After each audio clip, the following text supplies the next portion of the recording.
Hello friends, स्वागत है आप सबका एक बार फिर से मेरे यूट्यूब चैनल दीप अकाउंटिंग पर। और आज की इस वीडियो में हम बताने वाले हैं कि टैली प्राइम में सेल का एंट्री कैसे किया जाता है। तो चलिए वीडियो स्टार्ट करते हैं। तो यहाँ पे हम अपने गेटवे ऑफ टैली पे आ चुके हैं। तो सबसे पहले हमें क्या करना है, वाउचर एंट्री करना है। तो वाउचर एंट्री के लिए हमें यहाँ एक शॉर्टकट दिया हुआ है, देखिए आप यहाँ पे वी।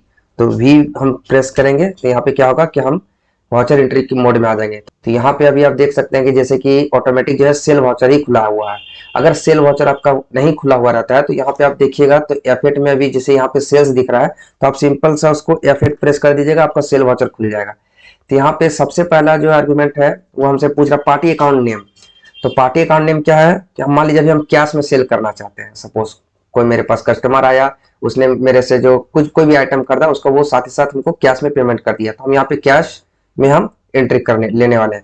एक चीज और बता देते हैं, कैश और पीएल अकाउंट ये दो लेजर ऐसा लेजर है जो बाय डिफॉल्ट टैली का जैसे ही हम मतलब कंपनी क्रिएट करेंगे ऑटोमेटिक ये दो लेजर जो है वो बना बनाया मिल जाता है। तो यहाँ पे हम कैश का एंट्री लेंगे, कैश में पार्टी अकाउंट नेम कर देते हैं। यहाँ पे बायर बिल टू वाला जो ऑप्शन खुला, अगर ये आपका में नहीं खुल रहा तो आपको F12 प्रेस करना है। F12 प्रेस करेंगे, बैक आकर के यहाँ से हम F12 प्रेस करेंगे। यहाँ पे देखिए यहाँ पे एक ऑप्शन आ रहा है प्रोवाइड बायर डिटेल्स, इसमें हम क्या करेंगे यस कर देंगे तो ऑटोमेटिक जो है वो आपका खुल जाएगा। तो यहाँ पे हम जैसे ही ये इंटर प्रेस करके आगे बढ़ेंगे तो यहाँ बायर बिल टू पूछ रहा है, तो यहाँ पे हम उस पार्टी का जो भी नाम होगा, सपोज उसका नाम सोहन है तो यहाँ पे हम सोहन लिख देंगे और उसका जो भी एड्रेस वगैरह जो भी यहाँ पे डालना है वो एड्रेस डाल सकते हैं। सपोज यहाँ पे हमको धनबाद डालना है, धनबाद डाल दिए। उसके बाद पार्टी का यहाँ पे टाइप पूछ रहा है कि वो कौन सा पार्टी है, जीएसटी होल्डर है तो रेगुलर लेंगे, अगर अनरजिस्टर्ड है तो अनरजिस्टर्ड लेंगे, अगर वो नॉर्मल कंज्यूमर है कस्टमर है तो यहाँ पे कंज्यूमर लेकर के हम आगे बढ़ेंगे।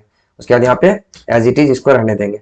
प्लेस ऑफ सप्लाई मेरा मान लीजिए हम झारखंड से हैं तो हम झारखंड हम वहां सेलेक्ट कर लेंगे, अगर कोई अदर स्टेट में सप्लाई दे रहे तो वहां अदर स्टेट सेलेक्ट कर लेंगे। उसके बाद यहाँ पे सेल्स अकाउंट, सेल्स अकाउंट में यहाँ पे सेलेक्ट कर लेंगे।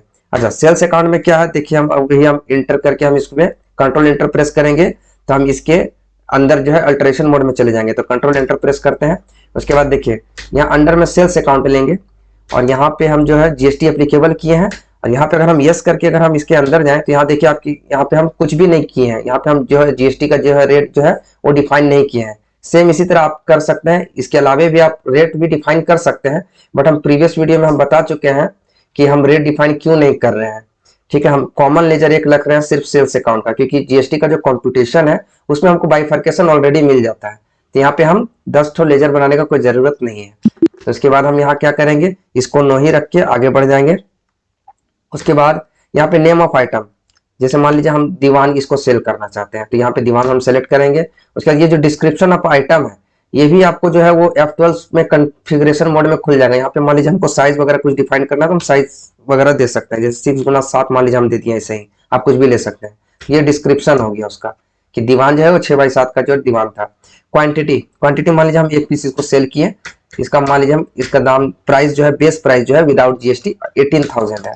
उसके बाद इस पे जीएसटी लगेगा तो यहाँ पे 18,000 हम ले लिए। उसके बाद देखिए अभी ये यहाँ पे अब देखिए ये जो ब्लिंक कर रहा है ये इसका जो है वो डिस्क्रिप्शन वाला पार्ट है। ठीक है, तो डिस्क्रिप्शन वाला तो हम जो लिखना था हम लिख ही दिए, तो अब इसके हम आगे बढ़ेंगे। अब जो यहाँ नीचे आया ये इसका नेम ऑफ आइटम वाला पार्ट है कि और कोई आइटम आप इसको सेल कर रहे हो, जैसे मैट्रेस वगैरह या और कुछ सेल कर रहे हो, अगर नहीं सेल कर रहे हैं तो हम इसमें इंटर मार के आगे बढ़ेंगे। उसके बाद अब जो यहाँ पे आ गया, अब ये क्या है बोल रहा है कि आप इसमें जो है लेजर वाला पार्ट खुल रहा है। लेजर इन द सेंस कि मान लीजिए आप इसमें ट्रांसपोर्टिंग कॉस्ट ऐड करना चाहते हो कि हमको जो दीवान जो हम भिजवा रहे हैं किसी के यहाँ तो उसमें हम ट्रांसपोर्टेशन कॉस्ट ले रहे हैं, तो उस केस में हम यहाँ पे ट्रांसपोर्टेशन कॉस्ट ऐड कर देंगे। हमारे केस में मान लीजिए ऐसा कुछ नहीं है तो यहाँ पे हम डायरेक्ट क्या बोलते हैं टैक्स लगाएंगे, सीजीएसटी एसजीएसटी। तो सीजीएसटी भी हम लेते हैं। तो देखिए यहाँ पे डिस्क्रिप्शन वगैरह भी आ रहा है, उसको छोड़ देना है। यहाँ पे देखिए 1620 जो है वो ऑटोमेटिक पकड़ लिया। कैसे ऑटोमेटिक पकड़ा, तो यहाँ पे जो दीवान है इसमें हम रेट डिफाइन कर चुके हैं। अगर आप नहीं देखे वो प्रीवियस वीडियो तो प्रीवियस वीडियो आप देख लीजिए। फिर भी हम एक बार इसमें हम ब्रीफ दे देते हैं, कंट्रोल एंटर करके इसके अंदर जाएंगे। उसके बाद यहाँ देखिए जीएसटी एप्लीकेबल है, इसको हम यस करके इसके अंदर जाएंगे तो यहाँ पे देखिए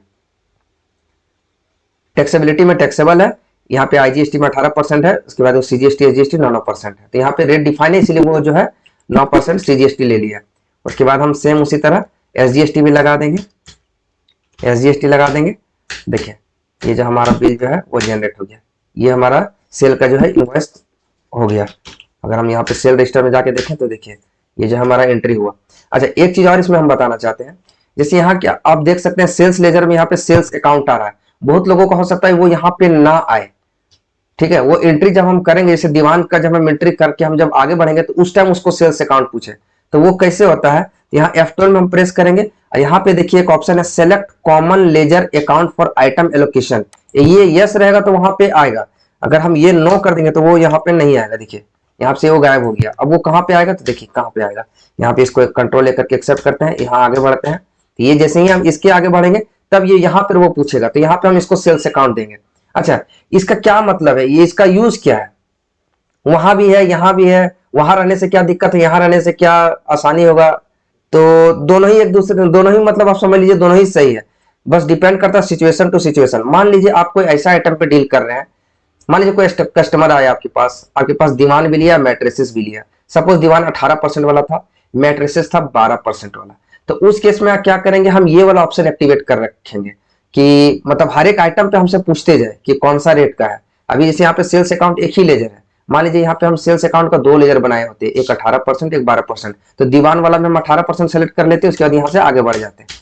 उसके बाद जब सेकंड वाला जब हम यहाँ पे क्या बोलते हैं आइटम लेते हैं, जिससे सेकंड मान लीजिए सपोज मेरा सोफा है, सोफा जब हम लेते हैं तो यहाँ पे हम फिर मान लीजिए एक पीस लेते हैं, यहाँ पे 5,000 सपोज सोफा का रेट दिए, तो यहाँ से वापस से हमसे फिर पूछेगा लेजर कि अब ये कौन सा रेट का है। अगर वो भी 18% वाला होगा तो 18% वाला सेलेक्ट करेंगे, अगर 5% वाला होगा तो 5% वाला सेलेक्ट करके आगे बढ़ेंगे। तो उसके अकॉर्डिंग क्या है कि उसी के अकॉर्डिंग जो है वो सीजीएसटी और एसजीएसटी जो है वो बाइफरकेट करके यहाँ पे क्यूमुलेट कर देगा और वहां पे शो कर देगा। तो इसीलिए जो है वो कॉमन लेजर जो है हम एक्टिवेट नहीं करते हैं। अगर हमारे पास मल्टीपल रेट आइटम्स है तो कॉमन लेजर एक्टिवेट नहीं रहेगा। तो मान लीजिए सिंगल आइटम में हम डील कर रहे हैं, सपोज 18% तो 18% हमारा सारा आइटम है, तो यहाँ पे जो है फिर वापस से हम F12 में यहाँ जो कॉमन लेजर वाला जो ऑप्शन है उसको यस कर देंगे, तो हमको क्या बार बार सेलेक्ट करने का जरूरत नहीं पड़ेगा। तो डिपेंड करता है आपका साथ कैसा केस है। अगर आप एक ही तरह का आइटम में डील कर रहे हैं तो कॉमन लेजर को यस रखिए, अगर मल्टीपल रेट्स है तो कॉमन लेजर को नो कर दीजिए। उसके बाद यहाँ से आगे बढ़ लीजिए, एंट्री आपका जो है एक्सेप्ट हो गया। तो आशा करते हैं जो भी हम इस वीडियो में आपको बताए हैं वो आपको अच्छे से समझ में आया होगा। अगर कहीं पे कोई डाउट रह गया हो तो आप हमको कमेंट सेक्शन में पूछ सकते हैं, हम उसका क्वेरी का आंसर जरूर करेंगे।